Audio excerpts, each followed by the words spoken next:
Hi friends, welcome to our channel வெற்றி துளிகள். இந்த வீடியோவில் 6th ஸ்டாண்டர்ட் உடைய ஃபர்ஸ்ட் டேர்ம் புக்கில் சோஷியல் யூனிட் 1ல் உள்ள மொத்த இம்பார்ட்டன்ட் டாப்பிக்கையும் பார்க்கலாம்.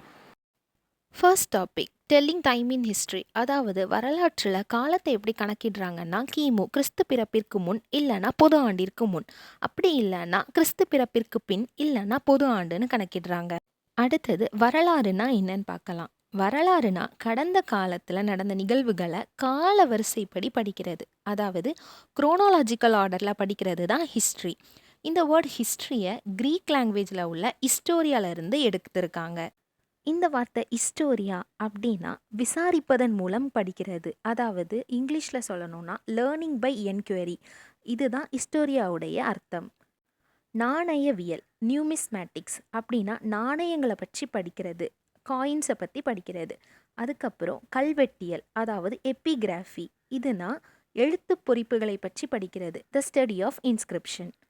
கிங் அசோகாவோட ஆட்சியில் தான் புத்த மதம் ஏசியாவில் பல இடங்களில் பரவுச்சு. அசோகானால எல்லாருக்கும் கலிங்க போர் தான் ஞாபகம் வரும். கலிங்க போரில் பல உயிர்கள் இறந்ததை பார்த்து போர் தொடுக்கிறதையே கைவிட்டுட்டாரு அசோகா. அதுக்கு அப்புறம் புத்த மதத்தை பின்பற்றினார்.